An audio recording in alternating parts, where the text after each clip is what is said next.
Baby boomers are undoubtedly the wealthiest generation of the last 100 years.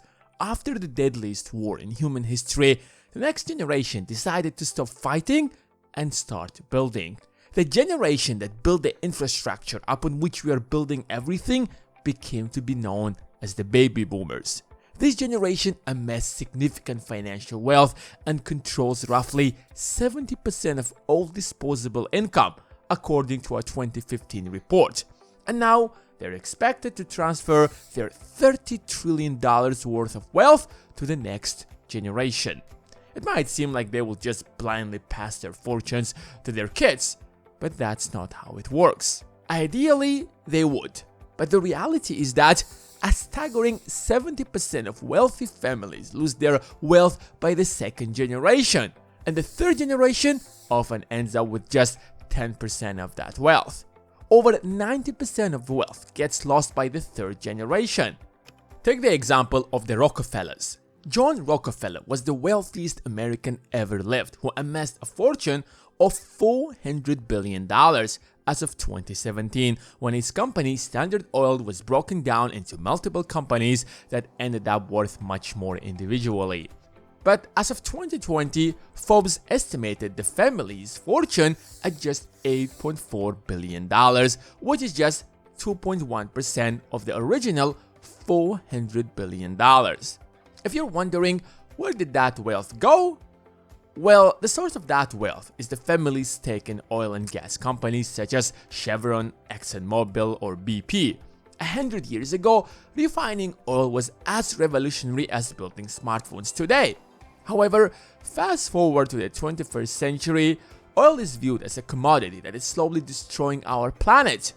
So, governments across the world are setting up deadlines on which they will forever ban gasoline cars, which made these companies less valuable and drastically lowered the wealth of their shareholders. This brings us to the rule number 1: never let your wealth sleep. The world constantly changes. Yesterday, we had wired phones. Today, we have little gadgets that we call smartphones.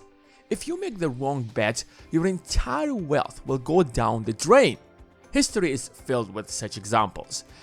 Just take an example of Nokia shareholders. Once upon a time, every other phone in people's hands was Nokia. But one mistake brought the company to the brink of bankruptcy. The company today is worth less than 10% of its peak.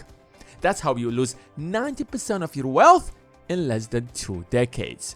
Rothschilds once created the largest financial system in the world, moving fortunes from one continent to another, helping kings and queens across Europe and beyond to manage their fortunes and raise money for future conquests. But as a result of geopolitical changes in the world and the emergence of new rivals, the family's net worth today is a tiny fraction of the enormous wealth they have been known for. And in 10 years from now, the technologies that will run the world will be different. If you want to build generational wealth, then you should always keep an eye on how the world is changing and invest in companies that are driving that change. Number 2. Never touch the principal. Here's the biggest problem with wealth. It might be difficult to build a fortune, but it's far more difficult to keep that wealth, since the urge to spend is always there, especially if you are used to a certain quality of life. In fact, that's one of the main reasons why most people end up broke, since their standard of life grows together with their income, but your income isn't guaranteed. There are millions of things that could happen and cut you from your income. That's why it's always important to live below your means. Ideally, never spend more than 50% of your income, and if you have inherited that wealth, then the vast majority of it should be reinvested back, and the principal should never be touched. Let's say you have inherited $1 million. That $1 million should be invested, and whatever income that million earns by the end of the year can only be touched. Ideally, half of it should be reinvested back to let the principal grow faster than inflation. Number 3. Invest in cash flow businesses. With the rise of tech companies, investors began to care less about cash flow and more about capital appreciation. People don't care about how much Tesla will make at the end of the year, but how high the stock will spike. Earning on the rise of the stock is also great, but when it comes to generational wealth, you want to create stable sources of cash, because at the end of the day, you want cash to keep coming in to finance your lavish lifestyle. If your wealth is only on paper, then you are rich only on paper. People might respect you for that, but there is little use to that wealth. That's why tech entrepreneurs often start massively selling their shares after building a successful tech company. Bill Gates, before the dot-com bubble, got rid of most of his Microsoft shares and diversified his investments into other stable businesses such as Berkshire Hathaway. Microsoft makes only around 1% of his entire portfolio. Jeff Bezos has been selling billions of dollars worth of his Amazon shares to buy properties across the country and invest elsewhere. Uber's founder long ago left the company and sold his entire stake since Uber is still unprofitable. What you want are businesses that can put cash on the table at the end of the day. They should not necessarily be huge companies. It could be even a local grocery store. Real estate is also a great example. Rental properties are a great source of cash. In fact, it's one of the best ways to create generational wealth, especially in the last 2 years. The industry wasn't just cash flow positive, but prices appreciated by over 20%, which is quite unusual for the industry. Most importantly, the industry is stable, even if you have purchased a property at the height of the housing bubble in 2007. In less than 6 years, your property would have earned back its entire value by 2013.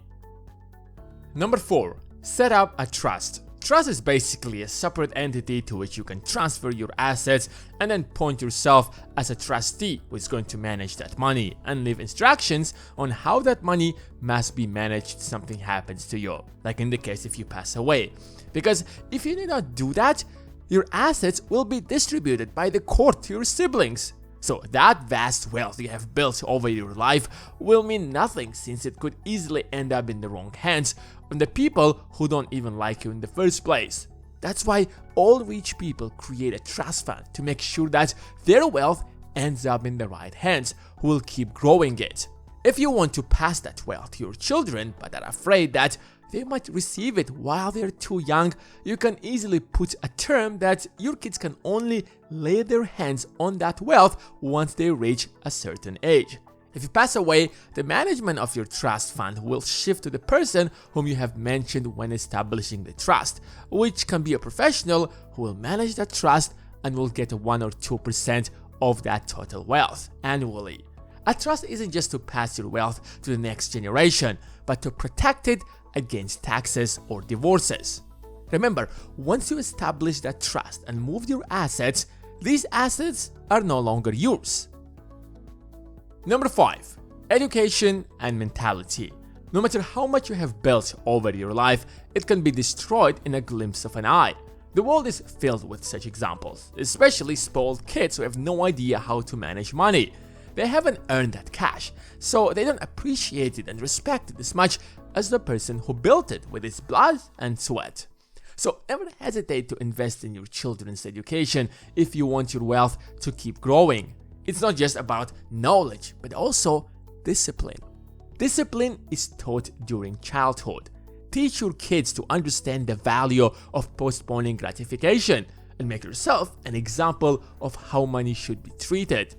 These are just a few suggestions on how to build generational wealth. There are far more aspects to consider, such as marrying the right person, because if you end up in a divorce with the wrong person, your wealth can easily be lost. Thanks for watching, and see you in the next one.